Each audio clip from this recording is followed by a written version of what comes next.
박사 이제 수료 상태인데, 정책학회에서 또 제가 회원이기도 하고요. 이제 정책학회에서 미래학 쪽 강의를 할 수 있는 건 제 개인적으로 상당히 영광인 것 같습니다. 더더구나 21세기 들어가서 변화의 속도가 상당히 가속화되고 있는 상태에서 과거같이 실증주의적 정책, 근거 기반의 정책만 하기에는 이게 이제 그렇게 되면 정책 지체 현상이 벌어지고 있기 때문에 어떤 그 예측적 정책, 어떤 선제적 정책 이런 것들을 우리가 고민해야 될 시기가 더욱 가까워졌기 때문에 이런 그 정책 연구에 대해서 미래 예측 방법론을 그중에 우리의 그 정책 연구 방법론의 상당히 풍부한 방법 중에서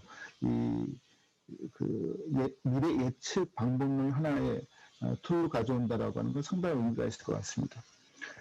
그리고 2019년도, 2020년도 코로나19로 인해서 상당히 큰 고통을 겪었죠. 우리나라뿐만 아니라 전 세계적으로. 이런 극단적 사건에 대해서 그 하나의 중심으로 해가지고 한번 예측적 정책에 대해서 전반적으로 설명을 드리도록 하겠습니다. 이번 강의는 제 X 이벤트라고 하는 좀 자극적인 제목을 가져왔지만 주로 미래 예측 방법 전반적인 것들에 대해서 일단 설명을 드리려고 하고요. 그리고 마지막으로 우리가 정책학 내에서 또 정책 수립에 있어서 극단적 사건에 대해서 어떻게 대비할 것인지에 대한 것들을 간략하게 소개를 드릴 수 있도록 하겠습니다. 오늘 발표 순서는 정책학과 그 태동과 미래학의 태동은 거의 동일합니다. 특히 이제 헤러드 레스웰 교수가 미래학 분야에서 정책학에서의 미래학의 시조라고 보고 있습니다. 미래학의 시조는 이제 미래학 자체는 근대적 미래학은 2차 세계대전 이후에 여러 학문 분야에서 동시다발적으로 발생을 했기 때문에 그래서 시조를 하나로 보는 게 아니라 각 분야별로 시조가 있다라고 보고 있는데요. 정책학에서는 헤러드 레스웰 교수를 보고 있습니다. 그래서 정책학과 미래학이 어떻게 만났는지, 어떻게 헤어졌는지, 그리고 요즘 어떻게 다시 재결합의 분위기가 어떻게 형성되고 있는지에 대해 설명을 드릴 거고요. 또 이제 우리가 이런 걸 하기 위해서 미래학이라는 게 도대체 뭐냐.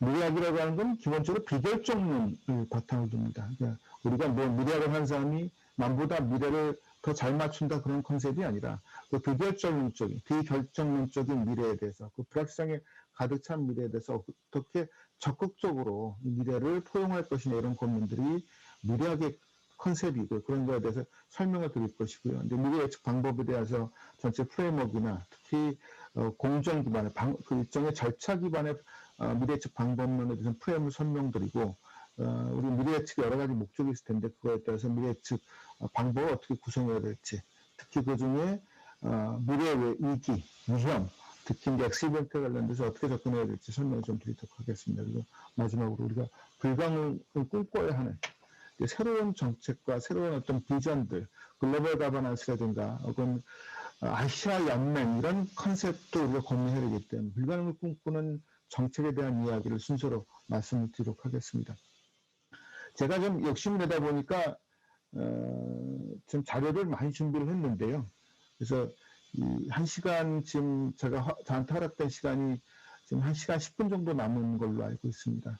이제 질의응답 시간을 좀 짧게 가지고요. 1시간 5분 정도에 걸쳐서 이걸 좀 빨리 진행을 하도록 하겠습니다. 만약에 오늘은 전반적인 컨셉 정도에 대한 설명에 그치고 좀 더 깊이 있는 것들은 그런 고민들이나 이런 것들은 관련 서적이나 혹은 또 다른 제 강의를 통해서 좀 잘 설명할 수 있도록 하겠습니다. 헤러드 레스웰 교수는 멘델벨 교수의 미래 연구의 기초, 초속 이런 거에서 이제 보면 여러 미래학의 시조들이 나옵니다. 예를 들어서 기술자 측에서는 옥번 이런 분들이 나오고요. 그 다음에 이 FS, 사이언스 픽션 부분에서는 H.G. 웰이라고 하는 우주전쟁 쓰신 분들이 나오기도 합니다. 근데 정책학 분야에서는 단코 헤러드 라스웰 교수에 대한 설명이 나오는데요. 헤러드 라스웰 교수에 대해서는 지금 계속 가지는 못하고 중간에 좀 헤어지긴 했었는데요. 헤러드 라스웰 교수에 대해서는 미래학자들 많은 분들이 기억을 하시고 계십니다. 예를 들어서 이제 만화학파의 짐 데이터 교수님에 대해서 제가 헤러드 레스웰 교수님에 대해서는 여쭤봤더니 짐 데이터 교수님이 이런 말씀을 하시더라고요. 상당히 스마트하셨던 분이다라고 기억을 하시고 계셨습니다. 지금 진베이터 교수님도 연세가 80이 넘으신 상태이기 때문에 약간 서로 좀 연대는 있었던 걸로 좀 짐작이 돼서 여쭤봤는데 그런 답을 주셨습니다. 헤럴드 웨슬리 교수님은 그 당시에 예일 콜로키엄을 결성을 했었어요. 그 미래학자인 웬덜 벨, 그다음에 하버드 대학교의 데니얼 벨 교수 이렇게 세 분들이 미래학과 관련된 미래 연구와 관련된 예일 콜로키엄을 결성을 했습니다. 웬덜 벨 교수는 아까 보여드렸던 미래 연구에 기초를 쓰셨던 유의권을 쓰셨고요. 데니얼 벨 교수는 그 산업사회 이후에 포스트 인더스트리얼 소사이티에 대해서 쓰셔가지고 이것이 이제 그 사실 사회학하고 미래학하고 연결시켰던 그런 강력한 분이시기도 하죠. 데니얼 벨 교수의 그런 전망은 후에 엘빈 토플러의 제3의 물결로 이어지고 있기 때문에 그런데 데니얼 벨 교수의 그런 후기 산업사회, 정보사회에 대한 지식사회에 대한 고민들이 오히려 앞섰다라고 봐야 될 부분이 있습니다. 근데 왜 예일 콜로키엄이냐면 헤럴드 웨슬리 교수가 웬덜 벨 교수가 당시에 다 예일대에 계셨거든요. 그래서 같이 예일 콜로키엄을 결성을 했었습니다.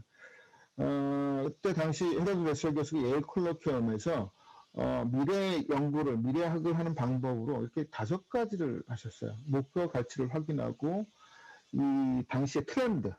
이게 이제 미래 연구라고 하는 것은 그 어떤 변화에 대한 학문이기도 하고 또 불확실성에 대한 학문이기도 한데 그 미래의 변화에 대한 학문을 하기 위해서는 트렌드가 어떻게 변하는지를 상당히 좀 봅니다. 그래서 그것이 좀 넓게 아주 길게 보면 거시 역사가 되는 것이고요.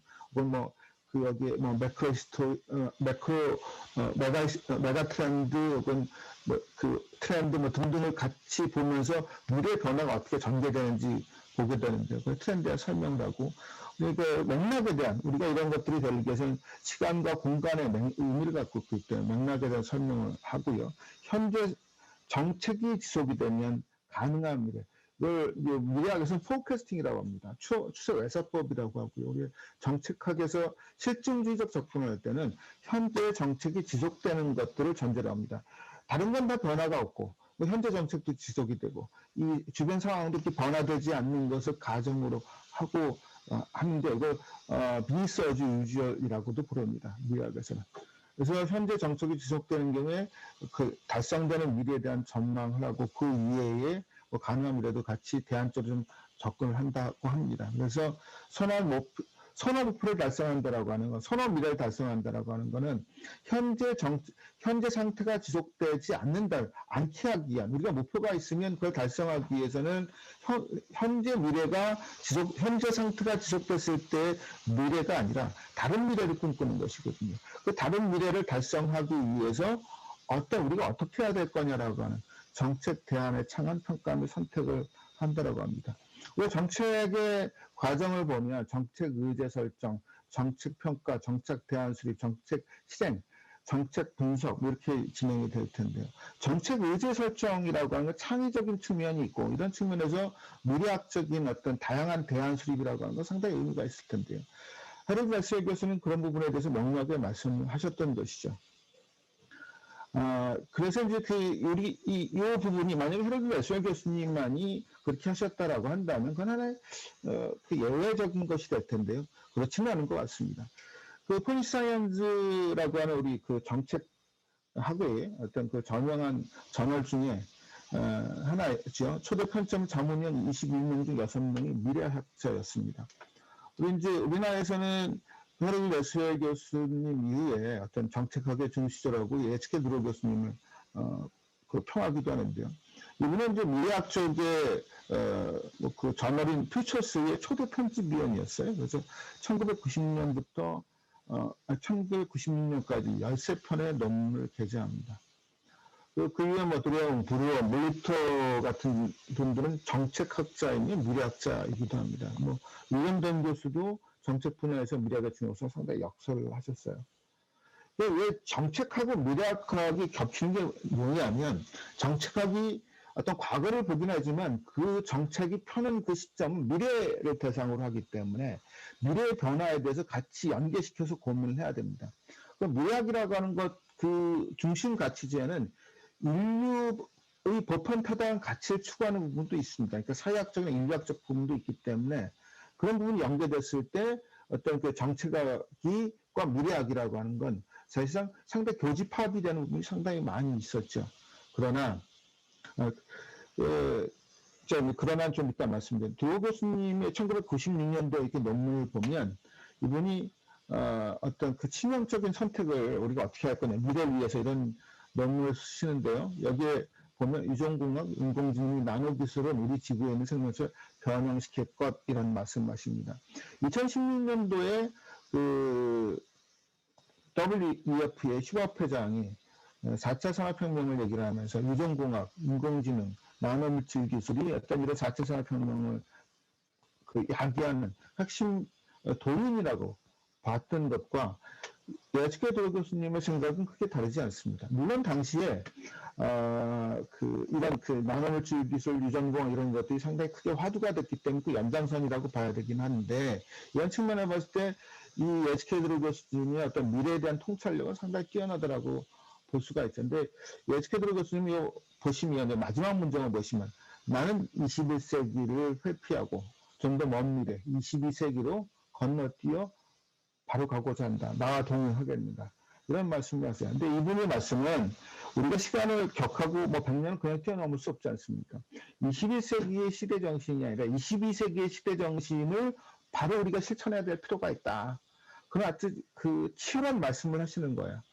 그래서 이분이 이제 그 벌써 90세가 넘으셨는데 지금도 왕성한 학자적 활동을 하시고 계십니다. 그래서 그 최근에 또 이제 그 책 쓰신 게 있는데 그 전에 쓰셨던 게 2019년, 2018년도인가에 인류 지도자를 위한 비망록. 원문으로 한 포레 룰러. 그래서 룰러가 인류 지도자라는 컨셉이거든요. 그래서 인류가 상당히 인류로부터 인류를 구원하기 위해서 어떤 것을 해야 될까에 대해서 상당히 고민들을 많이 하세요. 그래서 인류가 21세기의 인류는 뭐 기후기습부터 시작해서 doing yourself biohazard, 즉 로울프가 그런 생명공학 기술을 이용해서 인류 전체를 멸망시킬 수 있는 바이러스나 이런 거 만들 수 있는 게 현실이거든요. 그런 치명적 위험으로부터 인류를 어떻게 구원할 거냐. 여기서 우리가 국가 단위의 부족주의적인, 좀 국가자본주의, 중국이나 미국이나 국가자본주의의 틀로 가서 이런 인류 전체 위험하게 하고 있는 상태인데 그걸 벗어나서 전 인류를 위한 인류 지도자라고 하는 새로운 형태의 정치인의 등장을 바랬었고 그걸 통해서 인류로부터 인류의 위험을 극복할 수 있는 그런 것들을 이제 하나 비망록 형태로 쓰신 글입니다. 그래서 전 이 책을 제가 이제 권기현 교수님이 이제 제1 번역자고 제가 제2 번역자인데 이거 보면서 번역을 하면서 마음이 많이 울림이 좀 있었습니다. 이 중에는 약간 과장도 있다는 부분도 있고 제가 이 책을 번역하면서 톤다운 하려고 하는 부분도 있었는데 우리가 처음에는 이 부분이 좀 약간 너무 과장되거나 좀 한 게 아닌가 싶다가 우리가 2021년 한 1년밖에 지나지 않았음에도 불구하고 HK 도호 교수님의 그런 고민이 상당히 유효하다라고 하는 걸 생각할 수가 있죠. 저는 이 부분이 HK 도호 교수님이 정치학자, 정책학자, 미래학자로서 그 활동을 하셨는데 이게 관통된다라고 보고 우리가 정책학에서 이런 고민들도 아울러 할 수 있다, 아울러 해야 된다 그런 생각을 하게 됩니다. 그런데 이제 이런 이 만남은 그렇게 크게 1980년대부터 조금씩 좀 미래학과 정책학이 좀 헤어지기 시작했습니다. 일단 미래학하고 정책학은 바라보는 미래 시점이 달라요. 정책은 좀 더 가까운 미래, 지금 당장 현재부터 단기 미래까지만 신경을 쓰고 또 이 미래학은 좀 더 먼 미래, 뭐 한 세대 20년, 10년, 20년, 30년 하고 길게는 1000년 후까지 고민하는 그런 조직도 있습니다. 퓨처 나우라고 한 재단 같은 경우에는 1000년 이상 보기도 하거든요. 근데 보통은 한 세대 정도를 주로 봅니다. 20년하고 30년을. 그렇기 때문에 이제 바라보는 시점이 다르다 보니 정책은 좀 더 당장 우리가 이제 정치를 정책으로 전환하는 거기 때문에 사회적 합의를 전환하는 부분이 있기 때문에 이 부분에 대해서 좀 더 현재와 좀 가까운 미래만 대상으로 했다라고 하면 미래학은 그것이 아니라 좀 더 먼 미래를 대상으로 했기 때문에 좀 약간의 좀 관점 차이가 있고요. 방법론의 차이도 상당히 크게 좀 있는 것 같습니다. 이 정책학은 증거 기반의 실증적이어야 됩니다. 왜냐하면 우리 정책이라고 하는 건 실험이 아니거든요. 정책은 현실 세계에서 무수한 다양한 목소리를 받아들여서 국가적인 통합성과 가치를 제고하고 또 그 시민들의 욕구를 만족시켜줘야 되는 그런 것들이기 때문에 좀 더 실증주의에 가까워야 되고 그러기 위해서는 통계적, 포캐스팅에 기반해서 접근을 해야 됩니다. 근데 미래학이라고 하는 건 미래학의 대상은 미래의 불확실성과 변화에 대한 학문이에요. 그러다 보니까 좀 먼 미래를 하고 불확실성을 대상으로 합니다. 물론 그 포캐스팅하고 포사이트가 이제 미래학에서 미래 예측은 포사이트거든요. 그래서 그 좀 미래를 고정된 것을 보지 않고 다양한 가능성을 열려져 있는 시공간으로 봅니다. 포캐스팅과 포사이트는 그 서로 상충하는 게 아니라 상호 보완적입니다. 우리가 포사이트를 하기 위해서는 포캐스팅된 그런 미래를 기준등선으로 해서 좀 봐야 될 부분이 있기 때문에요. 근데 어떻든 이 정책학에서는 미래학의 어떤 포사이트 부분이 좀 마뜩치 않은 거죠. 증거가 없는 상태에서 뭐 주관적이고 정성적으로 접근하면 정책을 어떻게 할 수 있냐 이런 비판이 당연히 있었고요. 1980년대 이후에 그 신실증주의가 이제 그 상당히 목소리를 얻게 되면서 이런 포사이트에 대한 그런 접근은 좀 목소리를 잃게 됐는데 이거는 우리나라뿐만 전 세계적으로 그런 현상도 일반화됐었습니다. 불확성에 대한 태도차 이런 것들은 아까 말씀드렸던 이런 것도 같은 선상에 있는 거고요. 또 미래학 입장에서는 반드시 정책학에 목매달 필요가 없는 거예요. 마찬가지 정책학도 마찬가지죠. 그냥 예를 들어 레수아 교수님이 상당히 다재다능하셨던 분이기 때문에 미래학에 상당히 관심을 갖고 있다가 그 관심을 정책학에 더 몰입을 했다라고 연달별 교수님의 그 책에 쓰여 있습니다. 그래서 보면 이게 정책학 입장에서 그렇고 미래학 입장에서도 그렇고 서로 뭐 미래학 입장에서 정책학만 있는 게 아니라 경영학이라든가 기술경이라든가 혹은 단순히 예술 같은 분야에서도 미래학이 접목 가능성 있는 부분이 있어서 다양한 데와 같이 좀 서로 학문적인 지평을 넓힐 수 있는 상황이었기 때문에 굳이 정책학에 목매달 필요는 없었고 정책학도 관심 갖고 추구해야 되는 것들이 좀 미래학적 부분은 다른 데가 더 많았었기 때문에 자연스럽게 헤어졌습니다. 그리고 80년대 미래학자의 책임도 상당히 커요. 당시 미래학자들은 예언자 마냥 행동을 했었습니다. 그 투명한 크리스탈 볼을 보듯이 내가 미래를 명료하게 알아라는 그런 주장들을 하는 미래학자가 있었는데 미래가 비결정론인데요. 미래가 결정되어 있지 않은 상태에서 그런 얘기들은 허무맹랑하죠. 그래서 당시에 상당한 진지했던 미래학자들은 그냥 그 미래학을 계속하셨는데 많은 분들이 미래학을 했던 부분들이 특히 당시엔 대학에서 웬만하면 미래학 같은 것이 과정, 그 전공으로 있지는 않았으면 과정으로 있었거나 혹은 가르쳤었는데 그 부분이 많이 없어졌던 상태이고요. 그래서 우리 학문이라고 하는 건 업무성이 요구되는데 이런 정책 입장에서는 이런 업무성 같은 게 없어 보이는 마음대로 얘기하고 마치 예언자처럼 얘기하는 일부 미래학자 연하는 사람들 신뢰할 수 없었죠.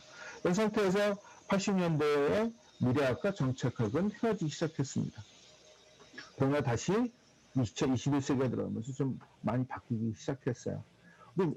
너무 단기적인 미래 어떤 포캐스팅만 하다 보니 무슨 상황이 벌어지냐면 미래학에서는 어떤 근본이 있냐면 현재 포캐스팅했던 미래가 달성될 가능성은 극히 예외적이라고 봐요. 그건 그렇게 많지 않다라고 보는 것이죠. 우리가 20세기만 넘어서 들어와서 본다 하더라도 지금 그 무수한 2007년도 8년도 글로벌 커뮤니티, 그 다음에 2011년도에 후쿠시마, 2019년도 20년도에 코비드-19 이런 것들을 보면 역사가 변화하는데 우리가 여태까지 지속해왔던 이런 정책들은 맞지 않는 것이죠. 과거에 좀 포캐스팅을 잘했던 부분이 1970년대의 로마 클럽의 성장의 한계인데 그것도 21세기 넘어오면서 다 흐트러지기 시작합니다. 그래서 우리 포캐스팅이 아니라 그런 좀 더 장기 미래에 대해서 다양한 가능성을 두고 우리가 미래를 고민해야 된다라고 하는 것이 생겼고요. 그것이 행정부에서는 예측적 가버넌스, 엔티서페이터리 가버넌스라고 하는 것이 이야기가 됐습니다. 이 프로스는 미국의 백악관의 참모였었고요. 그런 예측 가버넌스 강화시키자라고 하는 측면에서 이런 글을 썼었고요. 그것이 행정부 내 조직 구조와 절차 이런 부분에 다 연계되어야 된다라고 하는 것이 이 예측적 거버넌스의 핵심입니다. 그 정책, 우리가 행정학 내에 이제 정책의 일부가 될 텐데, 예측적 거버넌스라는 건 좀 상위 개념으로 예측이라고 하는 방법과 체계를 도입하자라고 하는 것들이 적극적으로 얘기가 되기 시작했습니다. 지금 우리가 그 정책학에서 혁신이라고 하는 이노베이션이라고 하는 것들은 좀 본격적으로 논의를 못하고 있어요. 주로 혁신이라고 하면 어떻게 하면 주변의 어떤 정책적 혁신을 그 카피할 거냐 전파 이론으로 전락한 상태이죠. 근데 우리가 그 정책학과 그 경영학을 봤을 때 경영의 비즈니스 모델이나 비즈니스 전략과 정책은 거의 유사한 거라고 봤을 때 그 경영학에 있어서의 비즈니스 모델과 전략은 창의 이노베이션에 대해서 끊임없이 얘기를 하는데 우리 정책은 그 부분이 좀 상대적으로 약한 거에 대해서는 우리가 고민해야 됩니다. 그런 부분에서 유럽의 폴리시 랩이라든가 애자일 폴리시 랩이라든가 이런 부분 상당히 의미가 있습니다. 그래서 폴리시 랩이라고 하는 것들은 정책 실험이라고 하는 것들을 통해서 우리가 애자일하게 정책들을 개발하고 탑다운 어프로치와 마럼 어프로치가 만날 수 있는 공공의 장을 만들 수 있다고 하는 부분에서 우리가 적극적으로 고려를 해야 되는 것이죠. 유럽의 이 시의 정책 실험실에서 보면 주로 사용하는 방법은 4가지가 있습니다. 포스트, 미래 예측, 모델링, 이건 데이터 모델링이 됩니다. 비헤버럴 인사이트, 행태적 인사이트와 그다음 디자인 포폴리시는 이거는 디자인 띵킹인데요. 이거는 이제 애자일 관련된 디자인 폴리시에서 디자인한 즉 애자일이라고 디자인 띵킹을 접목할 수 있는 이걸 가지고 우리가 정책 실험실을 기획하자라고 하는 것들입니다. 이런 측면에서 포사이트가 좀 얘기가 되고 있는 상태고요. OECD의 옵시에서는 여기 업저페이터리 퍼블릭 이렇게 될 겁니다. 퍼블릭 인스티튜트 숫자가 기억이 안 나네요. 그래서 무슨 정부 정책 관망대, 공공 정책 관망대가 되는데 이 툴깃에 보면 여러 가지가 있는데 여기 피처스 앤 폴사이트가 있습니다.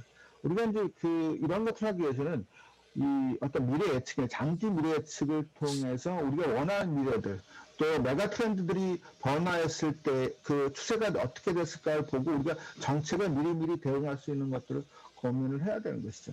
예를 들어서 보자면 우리 기후위기, 저는 이제 기후위기나 우리나라 초저출산 같은 게 상당히 문제가 될 텐데 초저출산은 뭐 일상적인 얘기니까 좀 넘어가도록 하고 기후위기 같은 경우에는 지금은 괜찮지만 20, 30년도 지나면 상당히 악화될 가능성이 높습니다. 현재 추세를 보면 가장 최악의 시나리오로 가고 있는데 제가 봤을 때 그 최악보다 더 안 좋은 시나리오로 갈 가능성도 있다고 봐요. 그렇게 됐을 때 어떤 문제가 발생하면 한국 사회 같은 경우는 아직도 에너지 집약적 산업 구조를 유지하고 있는 상태이기 때문에 에너지 집약적 산업이라고 하는 것들은 우리가 이 기후위기는 결국에 탄소세를 높일 거고요. 탄소세를 높인다라고 하는 건 한국 사회 에너지 집약적 산업의 경쟁력을 낮춘다는 얘기가 됩니다. 우리나라 이제 그 메트로 폴리탄, 특히 이제 서울이나 이런 거 대도시에 지금 몰려서 살고 있는데요. 기후기는 이런 그 메트로폴리탄 같은 게 에너지 집약적 도시입니다. 에너지 집약적 도시를 지속 불가능하게 만드는 상태가 되는 것이죠. 그런 측면에서 우리가 도시계획이라든가 새로운 얘기들을 해야 되고요. 그 도시로 몰려드는 것들에 대해서 통제하기 위해서 원격 근무에 대한 이야기들을 원격 근무가 활성화될수록 여러 가지 정책과 인센티브와 어떤 제도나 인프라들을 마련해 주는 것들이 우리 예측적 정책에 해당하는 것이죠. 이런 측면에서 점점 이런 부분들이 더 우리가 정책과 21세기에 대해서 변화가 가속되고 있기 때문에 새로운 일들이 일어나고 있기 때문에 정책과 이 미래학은 연계될 필요가 상당히 높다라는 말씀을 드릴 수가 있습니다. 그래서 지금 우리나라에서도 우리나라 이제 보통 저개발 좀 약간 선진국 이전의 국가들의 경우에 미래 성장 동력을 찾기 위해서 미래를 상당히 고민하는 부분이 있고 물론 선진국의 경우에도 스웨덴이나 핀란드나 이런 경우에는 미래학이 상당히 발달되어 있는데 거기는 이제 유럽의 중소국가 있지 않습니까? 그 이외에 독일이라든가 미국 같은 경우에도 미래학을 이 정책이나 이런 상당히 편입하는 그런 경향들이 있기 때문에 우리가 좀 종합적으로 봐야 돼요. 우리나라에서도 미래학에 대한 고민들을 제가 이렇게 좀 그 말하지 않게서 봤더니 상당히 많더라. 그래서 이거는 미래학에 대한 것들을 봤을 때 위에 있는 것들은 이 미래 관련된 컨설팅을 할 때 뭐 그런 미래 시점에 대한 것들이 있느냐라고 했을 때 연기되어 있는 경우도 있지만 연기되어 있지 않은 경우 상당히 많이 있어서 미래에 대한 고민은 하지만 그거에 대한 퓨처스 리터러시나 이런 것도 좀 약하다라는 얘기가 되는 거고 미래 시점도 5년, 10년에서 봤을 때 10년, 15년이 가장 많더라 이런 것도 볼 수가 있습니다. 근데 이제 제가 그 미래에 대한 21세기 들어서 상당히 미래에 대한 니즈, 필요성이 늘어났다고 말씀드렸는데요. 그걸 상징적으로 보여주는 게 뷰카의 그 사용이 증가하고 있다라고 하는 겁니다. 이건 제가 구글 앵그램에서 가져왔고요. 구글 앵그램은 구글은 이제 전세 영어로 된 책이나 여러 가지 책들을 다 영어로 된 책뿐만 아니라 모든 책들이죠. 스캐닝을 해가지고 그걸 다 단어들의 빈도나 여러 가지 측정을 했습니다. 얘네들이 스캐닝하는 거는 자연어 인공지능을 학습시키기 위한 것도 있고 여러 가지 목적이 있었을 텐데요. 어떻든 이건 이제 앵그램이라고 해서 시대별로 해당 단어가 비율적으로 어느 정도 등장하는 빈도들을 측정하는 겁니다. 뷰카는 뭐냐면 volatile, uncertain, complex, ambiguous. 즉 상태가 이 상황이 휘발하고 계속 끊임없이 변동하고 uncertain, 불확실하며 complex하고 그 의미가 모호하다라는 그런 그 접두 어크로님입니다.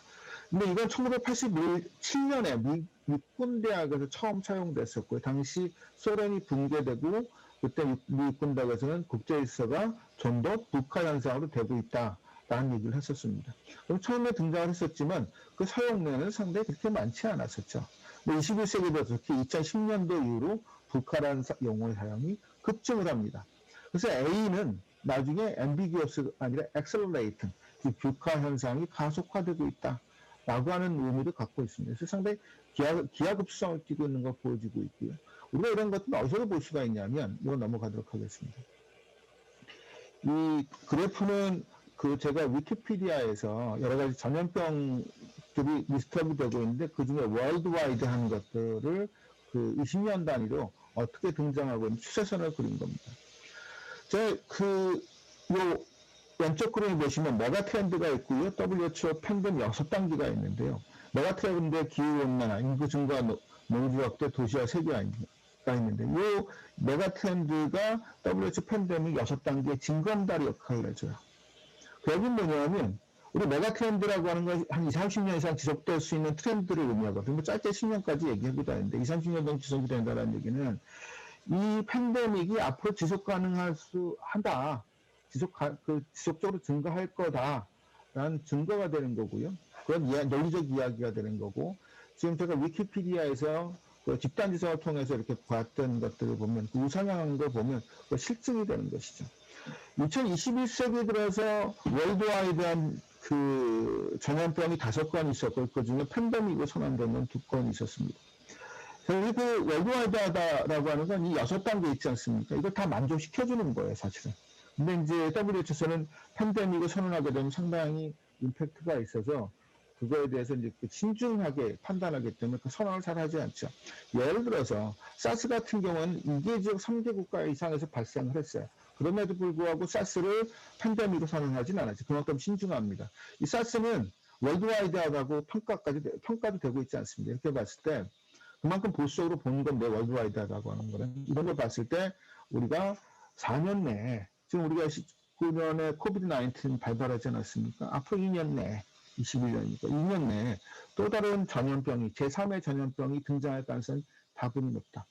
그리고 현재 코로나는 그 특징으로 인해서 여러 자기 열쇠들 왕방침을 갖고 있는 거지 않습니까? 그 스파이크 단백질을 통해 이 열쇠거든요. 스파이크 단백질이 여러 개가 있어서 인수공통 감염병 역할을 하는데 이야기는 뭐냐, 새로운 변종이 나타날 가능성이 워낙 높고요. 그것이 더 치명적이고 감염력이 더 높은 전염병이 일어날 가능성도 상당히 높습니다. 마치 영국에서 전염병이 다시 나타났듯이요. 그렇습니다. 지금 저한테 우스갯소리로 지금 7, 8월이 되면 브라질이 겨울이 되지 않습니까? 브라질은 제대로 통제도 하고 있지 않아요. 거긴 또 사람과 동물 간의 어떤 그 접촉이 워낙 많은 상태이기 때문에 또 새로운 전염병이 등장할 가능성이 있다. 브라질에 전염병이 등장을 하게 되면 얘가 아메리카 대륙을 타고 미국을 건너고 미국이 우리나라로 전염될 가능성도 있다. 그래서 우리가 이 부분에 대해서 상당히 신중해야 되고요. 현재까지 만들어놓은 백신과 치료제가 먹히지 않을 가능성도 있습니다. 근데 제가 이제 하나의 그 가설적인 시나리오를 말씀을 드렸는데 이런 것들을 본다라고 하면 충분히 플로저블한, 즉 설명 가능한 미래가 되기 때문에 우리가 이런 부분 봐야 돼. 이런 그 어떤 새로운 미래, 새로운 가능성, 새로운 변화에 대해서 적극 대응하기 위해서는 예측적 정책이 필요할 수밖에 없습니다. 미래학에 대한 어떤 개념을 좀 설명을 드리겠습니다. 이제 미래학은 WIR 네덜란드의 WIR 연구소 기관에서 만든 건데요. 미래 관련된 보고서에서 이런 얘기를 합니다. 미래란 오픈 but not empty다. 오픈이라고 하는 건 이 가능성이 열려져 있으나 완전히 가능성이 열려져 있는 것이 아니라 좀 듬성듬성 신호가 있는 거예요. 뭐 트렌드라든가 위크 시그널의 이머징 이슈 같은 것들 미래가 어떻게 될지에 대해서 혹은 뭐 엑시벤트 같은 것들도 포함되죠. 그래서 그런 신호들이 있어서 혹은 현재 트렌드들이 있어서 완전히 비어있지는 않다. 그러나 우리가 이런 걸 통해서 오픈, 열려져 있다. 열려져 있다라고 하는 건 뭐냐 하면 개방돼 있고 정해지지 않아서 리스크를 의미하기도 하지만요. 또 다른 의미에서 인류 사회가 그 국가가 그 사회가 바람직한 미래를 만들 수 있는 시간간이 미래라는 의미이기도 해요. 그런 측면에서 우리 미래학은 열려있는, 즉 비결정론적으로 이렇게 보는 것이죠. 그러면 그 비결정론적인 미래를, 그 불확실성이 가득 찬 미래를 어떻게 볼 것이냐, 체계적으로 볼 것이냐라고 하는 것이 미래학의 고민입니다. 그래서 이런 그 미래학의 고민들을 상징적으로 보여주는 것이 저 잘 설명하는 설명 도구인데 이걸 퓨처스 콘이라고 합니다. 퓨처스 콘의 형태는 이게 이제 커질수록 이게 불확실성이 크고요. 이게 시점이죠. 이게 현재고 미래인데요. 미래가 갈수록 불확실성이 커지는 형태가 된 것이죠. 우리가 잘 모르는 상태가 커지는 겁니다. 그래서 이걸 보면, 그래서 미래학 것은 5P 피처스, P가 5개의 피처스 콘, 미래 깔때기라고 하는데요. 프로버브 피처, 플러저브 피처 그 위에, 그 다음에 프리퍼러블이라고 선언미래라고 하는 게 있고요. 그 바깥에 파서브 피처, 그러면 그 바깥에 포텐셜 피처라고 합니다. 프로버브 피처라고 하는 건 지속 가능한, 현재 상태가 지속됐을 때, 즉, 포캐스팅에 의한 미래, 우리 정착하게 실증주의가 바라보는 미래가 이 프로버블 퓨처예요. 근데 우리 미래학에서 봤을 때는, 이거 단기적으로 보면 이 프로버블 퓨처가 달성되겠으나, 뭐 몇 년 지나서 좀 장기 미래에 본다라고 하면 이 프로버블 퓨처가 달성되는 것은 오히려 예외적일 수밖에 없습니다. 이거 그림이 상징적으로 보여주는 것이고요. 어떤 퓨처 스코어는 이 프로버블 퓨처의 원이 더 작습니다. 우리가 경험적으로 본다 하더라도 프로 퓨처가 달성될 가능성은 거의 없다라고 봐야 되죠. 뭐 한 1년은 괜찮지만 3, 4년, 4, 5년, 10년 정도 지난다라고 하면 우리는 현재 상태가 지속될 가능성이 있다라고 볼 수 없습니다. 그런 부분들을 체계적으로 어떻게 할 거냐에 대한 이야기입니다.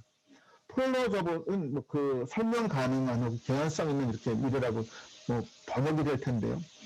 우리의 역사적 경험, 심리적 실험, 심리적인 어떤 그런 우리의 관행, 그 다음에 물리적 법칙에 의해서 설명 가능한 미래라고 됩니다. 보통 이 안에 미래 시나리오라고 합니다.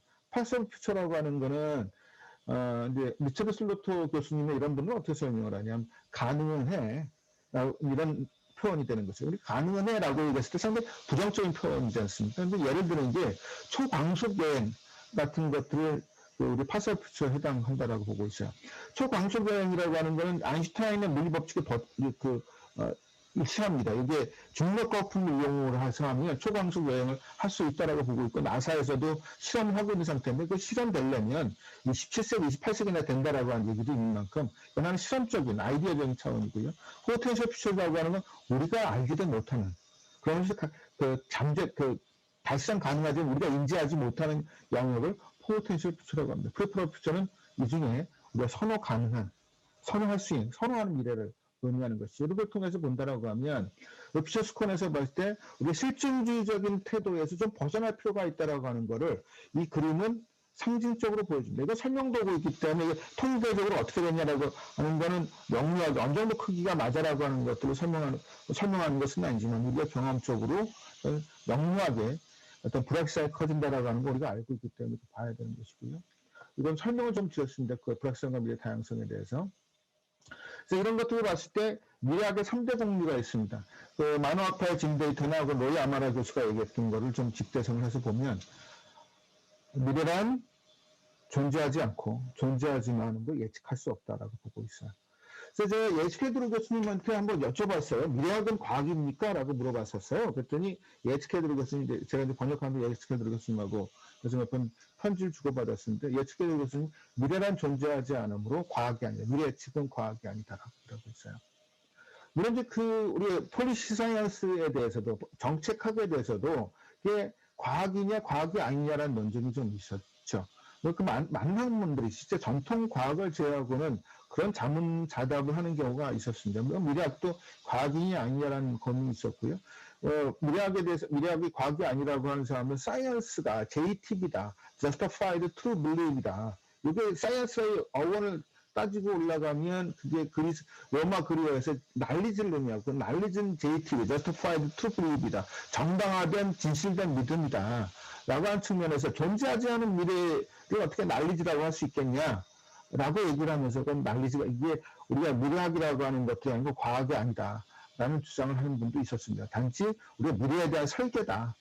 라고 하는 주장을 하고 있었기도 하고, 그 다음에 또 다른 분들은 미래학적 방법론 자체가 과학적이고 합리적이기 때문에 그러니까 방법론적인, 즉, 우리가 얘기했던 과학이라고 하는 것이 재현 가능성만 갖고 얘기하는 것이 아니기 때문에 그 확장된 개념이기 때문에 그것 때문에 우리가 미래학 방법론 과학이다라고 하는 주장도 있었기도 합니다. 약간 논쟁들은 나눠지는데 예측해볼 교수님은 이번 미래는 존재하지 않으므로 과학의 대상이 될 수 없다고 단언해서 얘기했던 부분도 있고 저는 그 부분에 대해서 상당히 경청할 만하다라고 생각이 듭니다.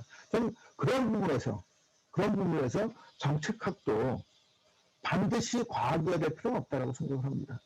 우리가 오히려 20세기 들어서 과학이 주도하는 사회가 됐기 때문에 우리가 본질적 가치를 놓친 부분이 있지 않나.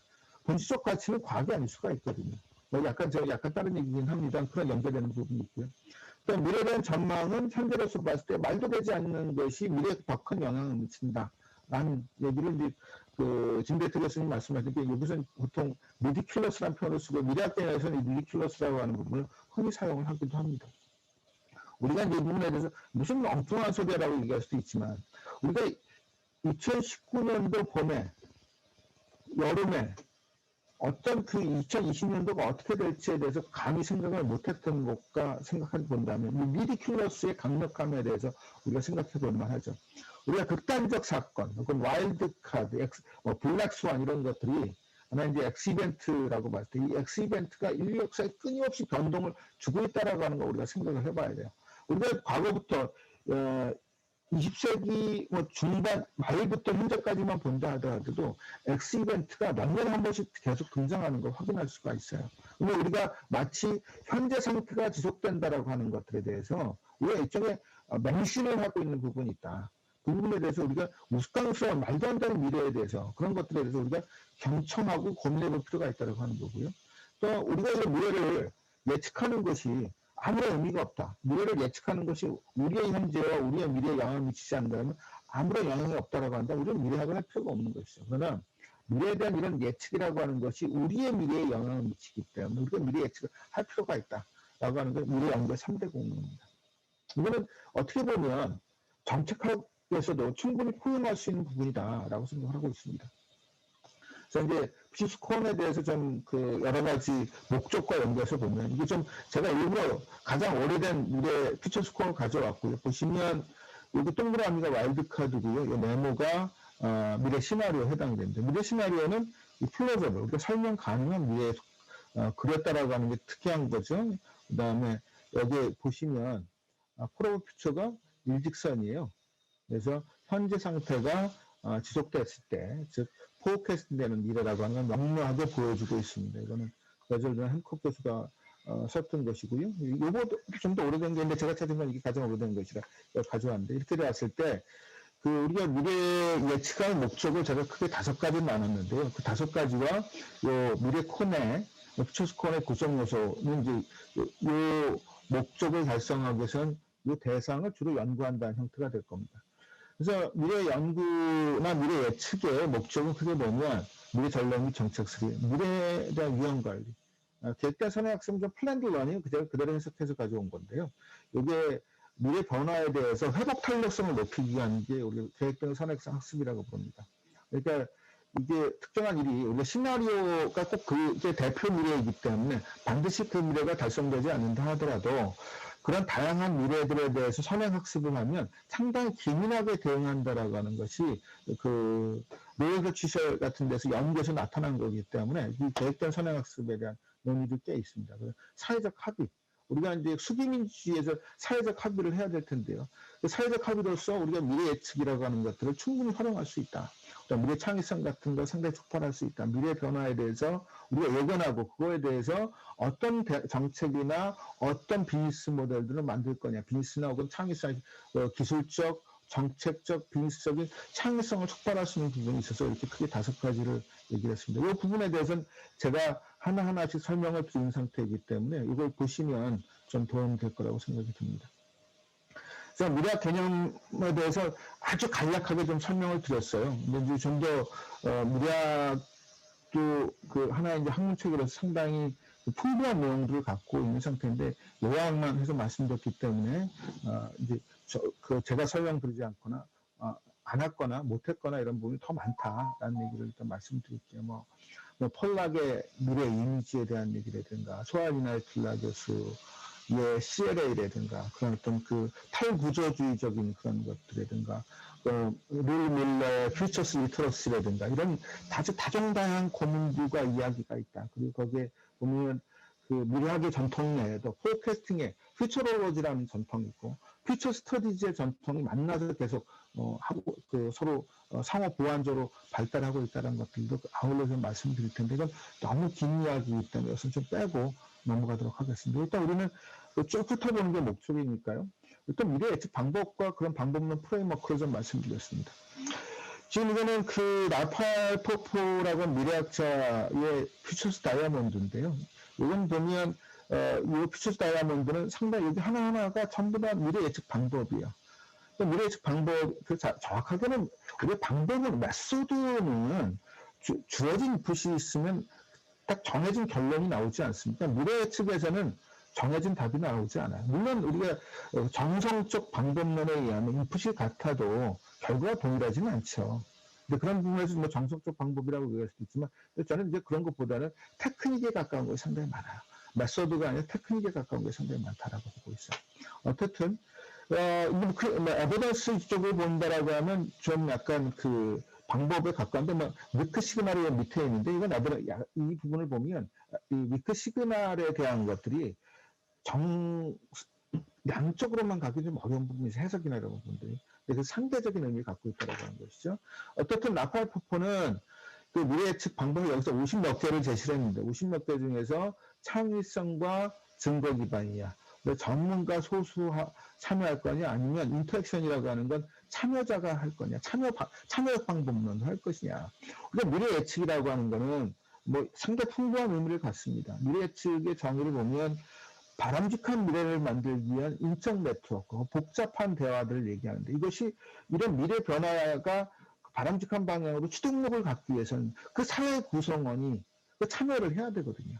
그런 측면에서 파티시페이터리 메소드 같은 것들이 적극 활용되는 부분도 있습니다. 그런 측면에 인터랙션이라고 좀 보셔야 되고 이렇게 했는데 우리가 여기서 이런 방법들 개개에 대한 것보다는 왜 이렇게 다양하냐부터 생각해 볼 수가 있죠. 이 다양한 이유는 미래학자들의 출신들을 보면 그 물리학자, 과학자, 기계, IT라든가 공학을 했던 분들, 사회학자, 철학자, 정치인들, 생물학자, 그다음 통화학자, 경영학자, 정책학자 거의 모든 분들이 다 참여를 하십니다.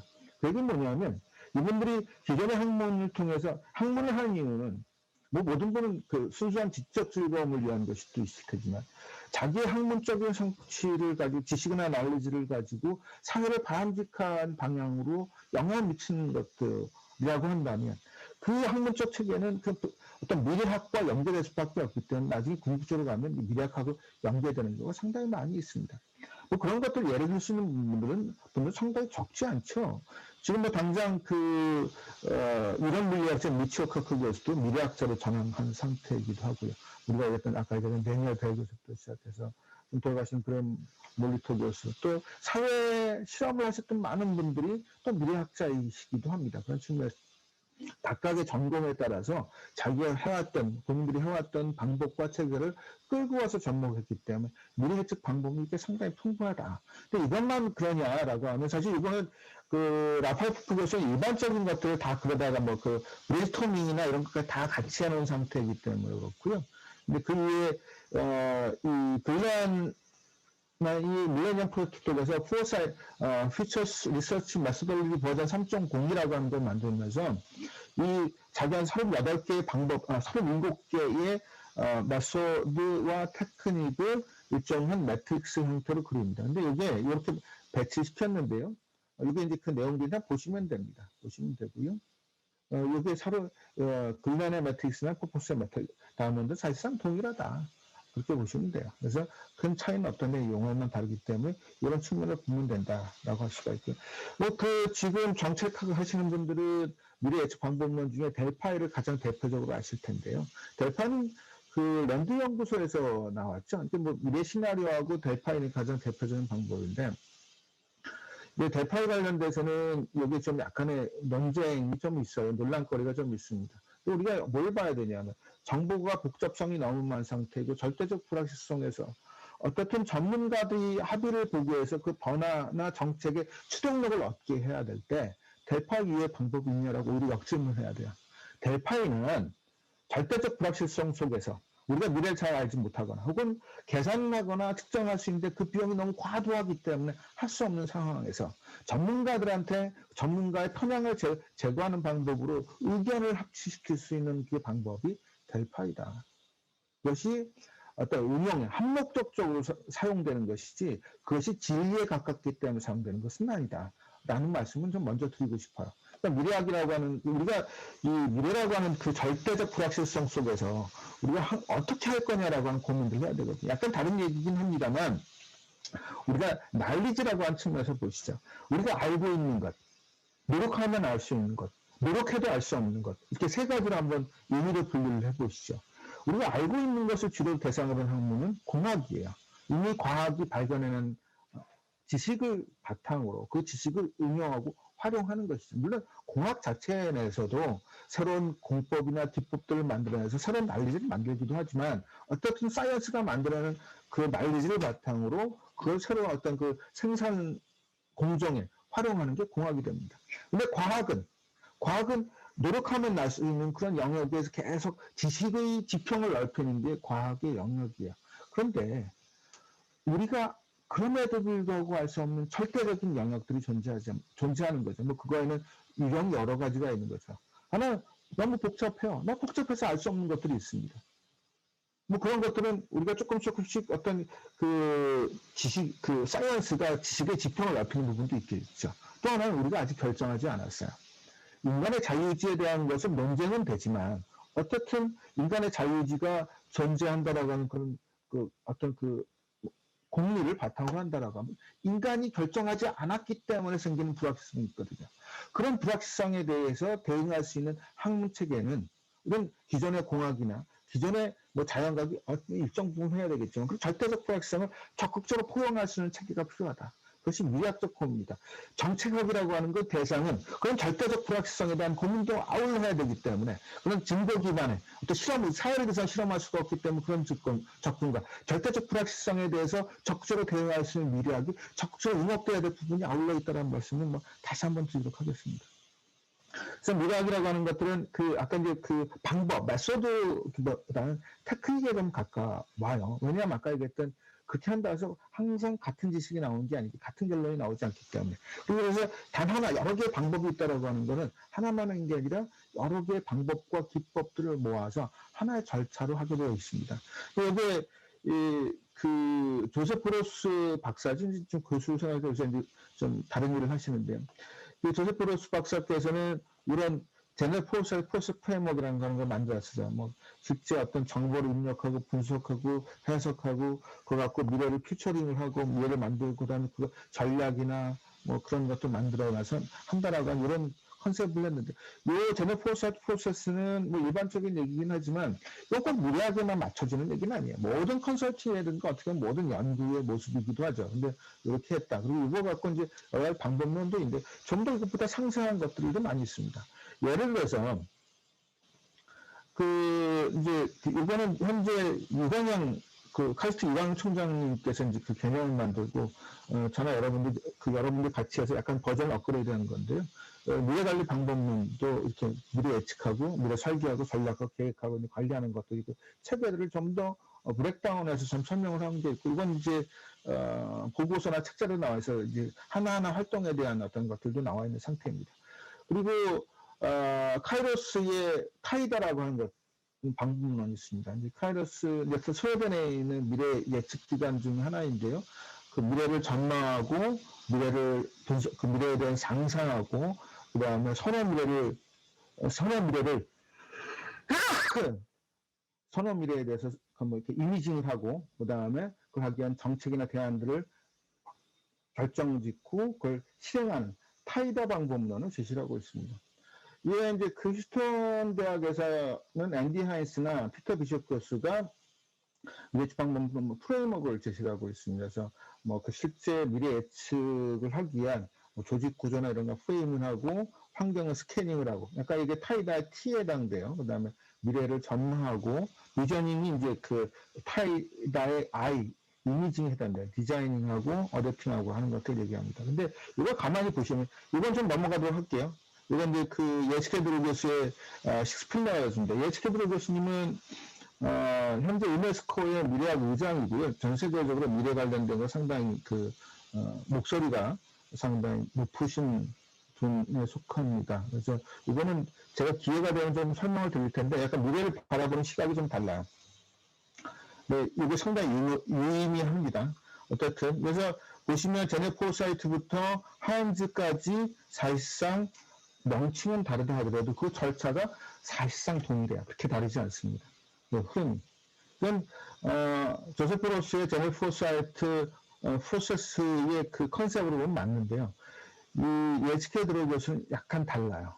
다른 부분이 있어서 이게 21세기 들어서 어떤 미래학의 새로운 목소리가 뭐 슬로터 교수의 통합 미래에서 인티그럴 피처스, 캐밀과 인티그럴 시어리에서 가져온 건데요. 그런 인티그럴 피처스, 그다음에 예측 해일 이나이툴라 교수의 CLA, 코절 레이어드 애널리시스 이런 것들하고, 그다음에 식스필러즈, 그다음에 리니 밀러의 퓨처스 리터러스 이런 얘기들이 있는 상태인데, 이 부분에 대한 것들은 좀 더 이게 좀 이해가 되어야만 좀 해석이 이해가 되는 이해가 되어야만 앞에 있는 걸 나갈 수가 있어. 이런 게 있다 정도만 소개를 드리도록 하겠습니다.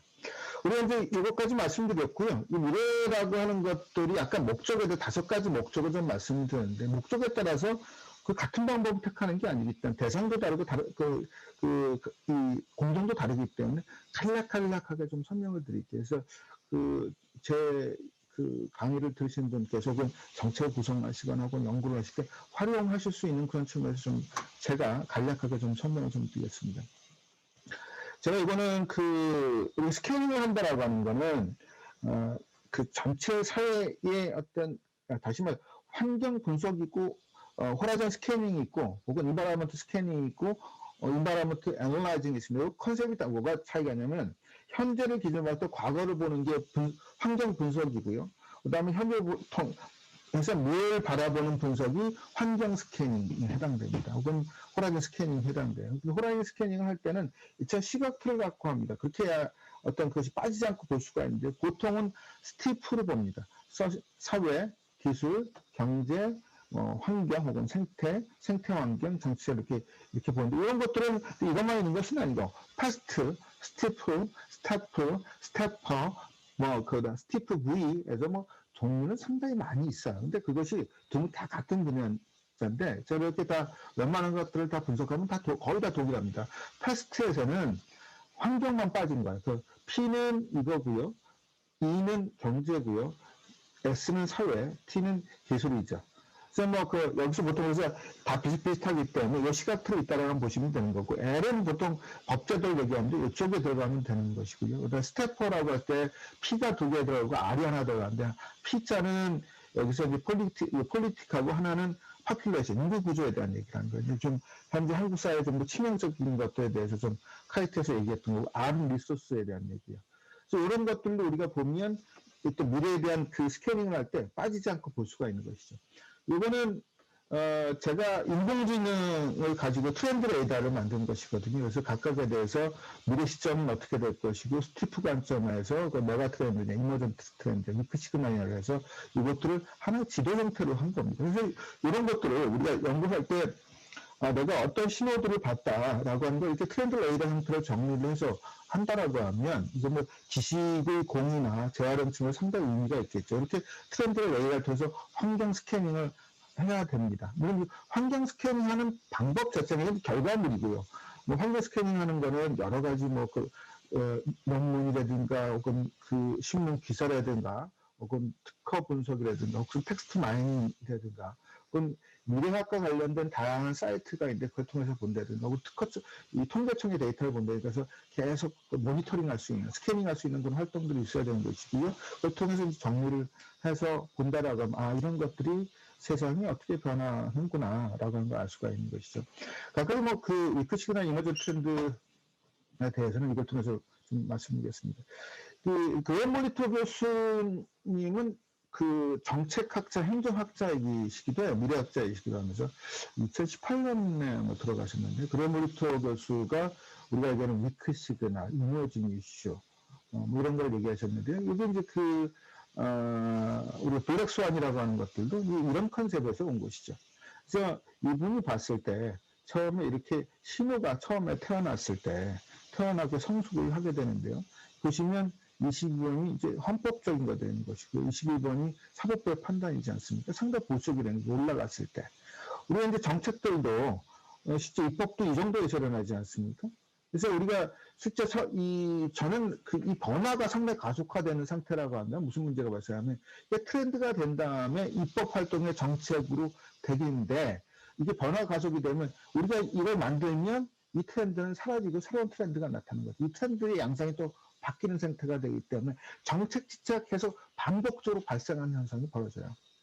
우리가 정책이라고 하는 게, 정치라고 하는 게 현재 문제에, 현재 유권자의 목소리를 반영할 수밖에 없는 거고, 정책이라고 하는 것도 현재 시민의 니즈를 반영할 수밖에 없기 때문에 현재 대응을 할 수밖에 없다라고 얘기할 수밖에, 그건 이해는 합니다. 그럼에도 불구하고 우리가 예측적 정책이라고 하는 걸 통해서 미리미리 준비를 해야 된다는 측면에서 본다라고 하면 우리가 더더구나 이 한국 사회에서 정책 지체가 빈발해서 일어나고 있는 상태이기 때문에 오히려 그게 목소리가 지나간 상태에서 이렇게 될 수 있는 그 위험이 있습니다. 지금 제가 가장 우려하는 것 중 약간 딴 이야기입니다만 지금 중국의 경우에는 그 공산당 일장 독재에 의해서 입법에 의해서 얘네들이 상당히 성향적인 그런 제도 변화들을 이끌고 있는 상태예요. 물론 우리가 그 민주주의와 그런 어떤 그 국가 자본주의 체제하고 비교를 했을 때 국가 자본주의나 이런 일당 독재가 좀 더 효율적이죠. 근데 복잡하게 대응을 하지 못한다라고 하는 한계는 있으나 한국 사회도 그런 그 민주주의를 유지하면서도 이런 복잡하게 대응할 수 있는 그런 방법들이 복잡하게 대응하면서도 그런 선행적으로 효율적인 것 볼 수 있는 것들이 예측적인 정책을 하는 게 필요하다. 이런 부분들이 우리가 초기에 이런 이머징 이슈나 이런 것들이 나타나거나 혹은 요즘 어드밴스, 이머전 트렌드가 나타날 때 적극적으로 고민할 수 있는 체계를 가져가야 된다라고 하는 걸 우리가 얘기할 수가 있는 것이죠. 요건 제가 이제 딴 얘기를 들었으니까 이게 있고요. 그런 요 트렌드에 대한 설명을 좀 드렸던 것이고요. 우리가 이런 것이 되면 핵심 동인들을 만들고 미래 시나리오를 만들게 되는데, 미래 시나리오를 만드는 방법은 직관적 방법과 정량적 방법 두 가지로 크게 나눠집니다. 이건 주로 직관적 방법에 의한 것인데, 그래서 여기에 보면 두 개의 변수를 가지고 핵심 동인을 갖고 만든다든지, 아니면 여러 개의 변수를 가지고 대표 미래 시나리오를 만든다든지, 미래 원형을 갖고 만든다든지, 미래 원형이라고 하는 건 미래 유형을 봤더니 지속성장, 쇠퇴, 디서플린, 어떤 절제된 미래, 새로운 트랜스포머티브 미래, 이런 것들을 미래 원형이라고 부르는데, 이거 이외에 피터 스왈츠 교수의 리서치 유저, 아웃라이어, 베스트 케이스, 퍼스트 케이스 이런 것들도 일종의 퓨처스 아키타입에 해당됩니다. 그거에 따라서 이런 미래가 달성되기 위해서 미래 동인들이 어떤 값이 설정이 돼야 돼 이런 것들이 퓨처스 아키타입이라는 것이고요. 조직적 미래라고 하는 것이 이제 지금 아까 말씀 피터 비숍에서 했던 거고 국회 미래연구원에 2018년도에 미래연구할 때 제가 사용했던 방법이기도 합니다. 포스트 트루럴 시나리오는 탈구조주의적 시나리오인데 에치컬 드로우 소알 이나틀러 교수가 만들었던 것이고요. 여기 다양한 접근이 좀 존재합니다. 여기에는 아까 이 퍼스펙티브는 프랑스의 미래예측 방법론인데 약간 정량적 방법론을 택한 거가 있습니다. VMO 그 랜드 연구소에서도 미래 시나리오 같은 걸 많이 만드는데 여기서는 약간 정량적인 미래 예측 방법론을 택하고 있는 게 있습니다. 그래서 이건 상충한다기보다 상도적으로 좀 봐야 될 거예요. 어느 정도 직관적으로 간 다음에 그 직관적인 거에서 약간 그 핵심 변이들이 동인들이 미래 동인들이 어떤 값이 됐을 때 어떤 미래가 될지에 대해서 보는 그런 형태로 갈 수 있다 정도 말씀드리겠습니다. 그래서 미래 시나리오 만드는 것도 이렇게 다양하다라는 정도 말씀드렸고요. 그 시나리오 구성에 대한 것들을 직관적 미래 예측의 경우는 시나리오 개요, 그다음 페르소나라고 하는 건 어떤 사람을 등장시켜서 서울시의 40대의 홍길동은 뭐 이런 얘기를 하는 게 이제 페르소나고요. 이 미래 시나리오가 달성되기 위한 전제 과정, 그 시나리오가 달성됐을 때 위험 요인과 기회 요인, 모든 시나리오는 가장 나쁜 것이라 하더라도 그것이 기회가 될 수 있거든요. 그런 것들을 설명하고 시나리오 이제 설명을 하고 그래서 정책적 대안들을 제시하는 형태로 구성이 될 수 있습니다. 이런 것들이 위에 있는 거는 그런 미래 시나리오 사례고요. 그걸 제가 다 종합해서 미래 시나리오 구성들을 좀 만들어서 이제 제시를 한 겁니다. 그래서 정책적 대안들을 할 때는 정책 의제 설정은 이제 깊이 있게 할 필요가 없지 않습니까? 정책 분석이 이렇게 들어갈 때 해야 되는데 우리가 처음부터 상상하려고 하면 지쳐서 못하죠. 그래서 이거를 경영학에서 비즈니스 모델 캔버스, 비즈니스 모델 혹은 비즈니스 모델을 좀 더 구체하기 위한 비즈니스 모델 캔버스를 많이 활용합니다. 그리고 비즈니스 모델 캔버스 중에서는 오스타월드의 9 캔버스, 블록이 9개가 있는 9 캔버스를 많이 쓰는데요. 정책 캔버스도 이제 그걸 그대로 활용하는 경우도 있고요. 혹은 경영학에서 린 캔버스를 그대로 활용하는 경우도 있습니다. 이거는 WF의 디지털 폴리시 캔버스를 가져와서 좀 접근했던 거예요. 그래서 디지털 모델 캔버스 이것들도 보면 9 캔버스의 구성 요소 중에 일부는 좀 가지고 있는 부분이 있는데 어쨌든 이걸 갖고 할 수가 있고 저는 좀 다른 얘기이지만 이런 것도 괜찮기도 하고요. 린 폴리시 캔버스를 이용하는 것도 상당히 의미 있다라고 생각을 하고 있습니다. 어쨌든 이건 좀 약간 먼저 그 논에서 벗어난 이야기인데 이렇게 해서 우리가 비즈니스 시나리오 만들고 거기서 함의를 찾은 다음에 정책을 만들면 이렇게 정책 캔버스를 가지고 우리가 정책 의제를 간략하게 정리할 수 있다. 라고까지 말씀드릴 수가 있습니다. 근데 이 중에는 일부는 초기에 채우기가 좀 어려운 것도 있어서 이거 뺄 수도 있는 상태가 되겠죠. 그리고 나서 이게 그 타당하다 괜찮다라고 한다면 정책 분석을 통해서 정량적 방법을 통해서 좀 더 정교한 작업들이 그 다음에 들어가게 될 겁니다. 그래서 이제 이런 것도 전략들이 나오면 스비어라전스는 좀 넘어가겠습니다. 이렇게 해서 일종의 전략 로드맵, 정책 로드맵 같은 걸 만들 수가 있습니다. 스비어라전스는 나중에 기회가 되면 좀 더 설명을 드릴 수 있도록 하겠습니다. 또 수비민주라고 하는 부분도 우리가 이 미래 예측을 통해서 활용할 수 있다고 생각하고 있습니다. 이 넬슨 만델라 대통령이 그 용서와 대화 같은 건 몽플레 프로젝트에서 진행을 했는데 몽플레는 이제 그 지역 이름이요. 여기서 당시 그 미래 학자인 아담 카인을 초청을 합니다. 당시 아담 카인은 그 로열 더치쉘의 미래 시나리오 팀에 소속되어 있었는데 이 각각의 내가 무엇을 택하면 남아프리카 공화국의 미래가 어떻게 될지를 보고 그 선택을 해서 용서와 대화를 같은 게 이 모습이에요. 그래서 이 새로운 용서와 대화를 통해서 이렇게 새로운 미래를 만들 수 있었다라고 보는 것이고 이 책이 그에 대한 것이 아담 카인의 트랜스포머티브 시나리오 플래닝이라는 책입니다. 우리는 그래서 미래 예측을 수기민주주의에 활용할 수 있다. 서로 그 시민 간의 이해, 하나의 정책에 대해서 시민 간의 이해관계가 다른데 그걸 합의를 볼 수 있게 하는 방법을 미래학적인 방법으로 택할 수가 있다. 저는 또 하나 쓸 수 있는 게 이제 그 수알 미나틀라 교수의 다중인과 계층 분석을 할 수가 있는데 다중인과 계층 분석은 코졸 레이드 애널리시스라고 하는 것들을 이제 번역한 거고요. CLA는 4개의 층으로 어떤 세상을 어떤 그걸 이야기하는데 현상이 있으면 우리가 식민지상에 대한 현상이 나오죠. 그러면 그거에 대한 시스템적인 원인, 과학적 원인이 있고요. 그 밑에는 그에 대한 해석이 세계관이 있고 그 다음 밑에는 거기에 메타포가 있는 거예요. 그래서 우리가 우리가 지금 상당히 심각한 게 초저출산이 될 텐데요. 초저출산 부분에서 여자아이들 요즘 20대 여성분들은 우리가 애 낳는 기계냐. 라고 하는 그런 메타포가 있을 수가 있는, 내러티브가 있을 수가 있고, 어떤 정서적인 판단일 수가 있는 것이죠. 이렇게 해서 이런 것들로 우리가 그 인과 계층 분석을 통해서 이 현상이 밑바닥에 무엇이 있으며, 이게 하나가 아니라 각각의 이해관계자별로 그림으로써 상대방을 이해할 수 있고, 내 마인드셋을 변화시킬 수가 있고, 이걸 통해서 각각의 이런 것들이 어떤 미래들을 만들어낼지를 볼 수가 있습니다. 이게 시어의 의미예요. 이것이 수비문지에 활용될 수 있는 여지가 있다라고 하는 말씀을 드립니다.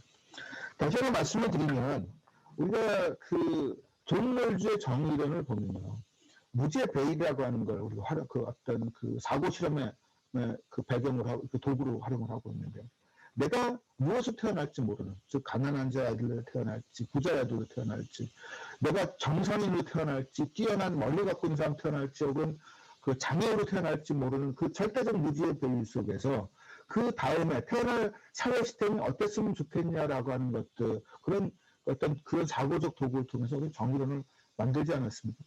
근데 우리가 현실 세계에서 무지의 베일을 현실 세계에 가져올 수 있냐? 그건 힘들죠. 다들 이해관계가 있지 않습니까? 다들 보면 그 안에 정책 하나하나마다 사실은 그 각각이 대변되는 집단의 이해관계가 철저하게 거기 얽매여 있는 상태죠. 근데 우리 미래는 불확실하잖아요. 불확실하는 게 무사한 무지의 베일이 될 수가 있다. 그걸 통해서 우리가 우리 청년들에게, 우리 각각의 이해관계에 있는 사람들한테 당신의 미래는 어떻게 만드는 게 좋겠냐라고 시나리오나 그런 절대적 불확실성을 만들어내서 합의를 만들어낼 수 있는 여지가 있다. 우리가 그걸 개발을 해야 된다. 이것이 이 사회적 합의 기능으로서 미래 예측이 활용될 수 있다라고 하는 말씀을 다시 한번 드리도록 하겠습니다. X-이벤트 이제 말씀을 드릴 텐데요. 이제 앞으로 우리가 2021세기만 들어왔다 하더라도 글로벌 차원의 X-이벤트는 뭐 글로벌 금융위기하고 코비드-19입니다. 뭐 이번의 경우에는 후쿠시마 뭐 지진까지 있었기 때문에 3번 있었던 것이죠. 그 이해도 이렇게 봤을 때 우리 어떤 생각을 할 수가 있냐면 그 전에도 계속 지속적으로 있었기 때문에 X-이벤트가 앞으로 20년 이내에 2번 이상 올 가능성이 있다. 그럼 이 X-이벤트를 어떻게 대응할 거냐, 그 위험을 어떻게 완화하고 어떻게 회피하고 어떻게 대응할 것이며, 혹은 그 위험 자체를 어떻게 기회를 삼을 거냐에 대해서 적극적으로 고민해야 된다고, 준비하고 대비해야 된다는 것입니다.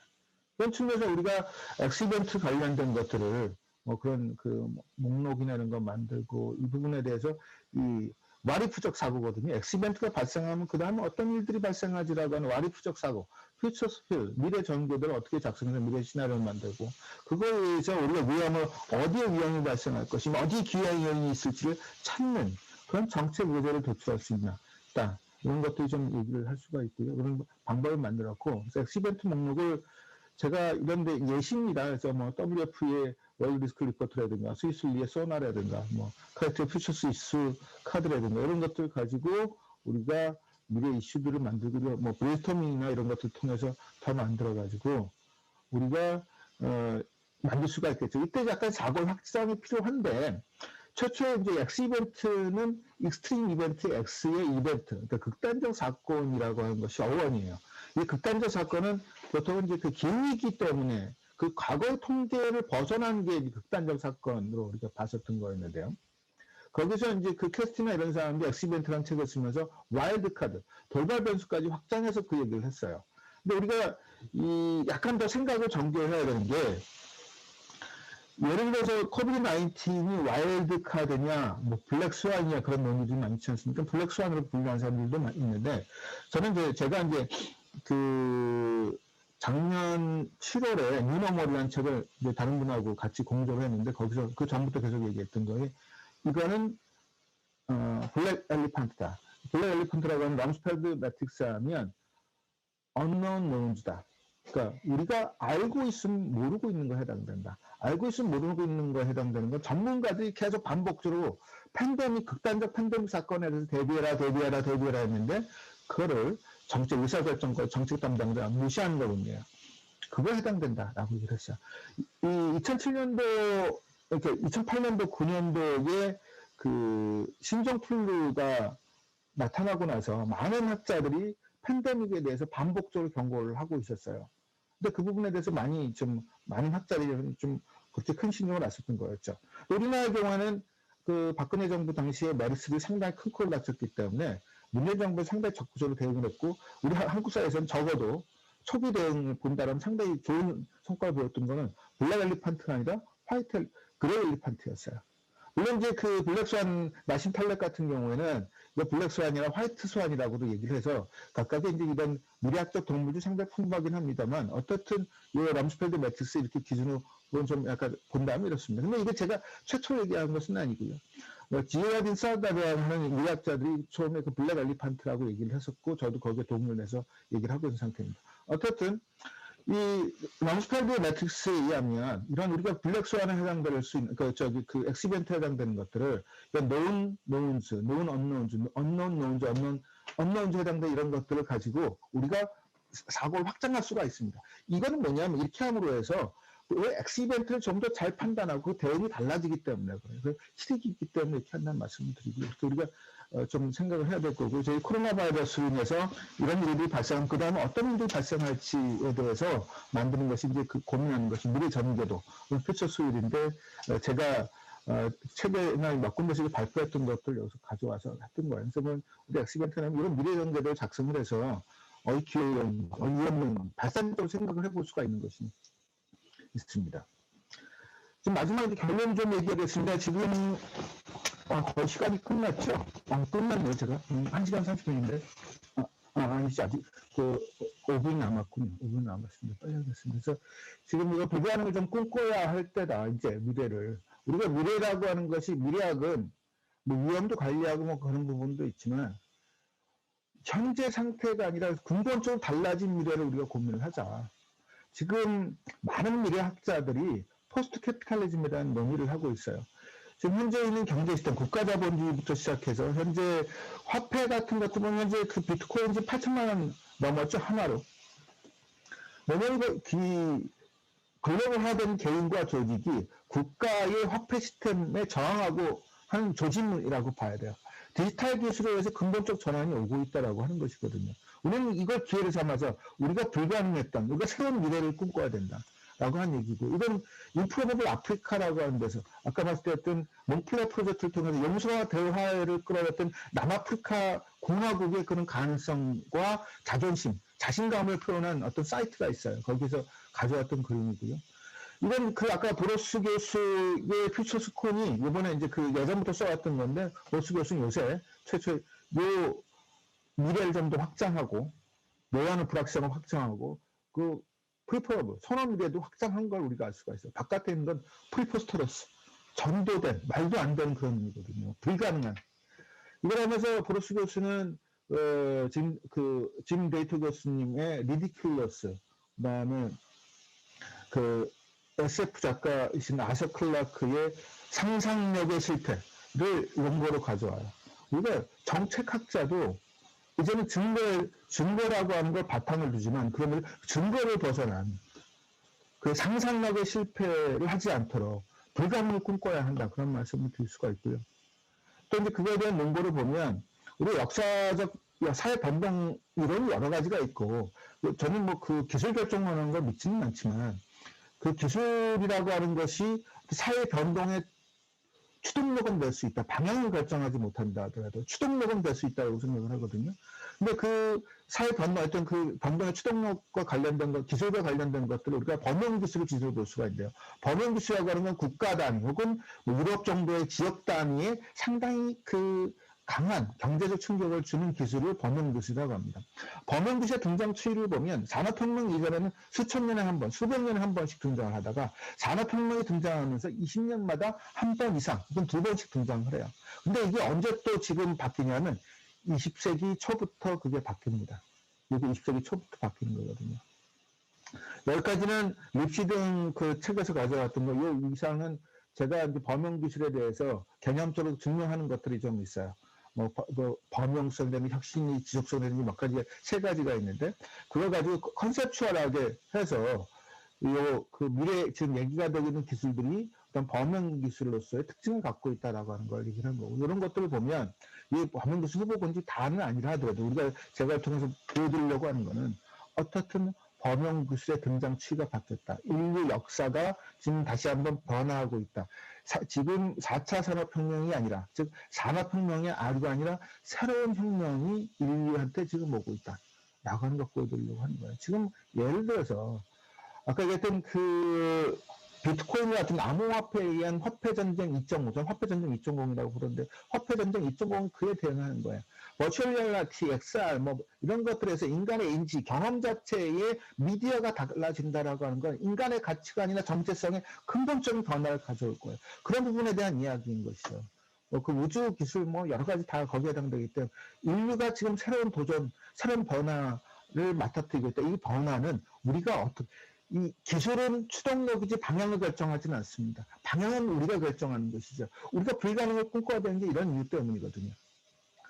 이런 이런 새로운 엑스 이벤트는 기회가 됩니다. 사스를 통해서 알리바바는 상당히 상당히 경제적 이득을 봤습니다.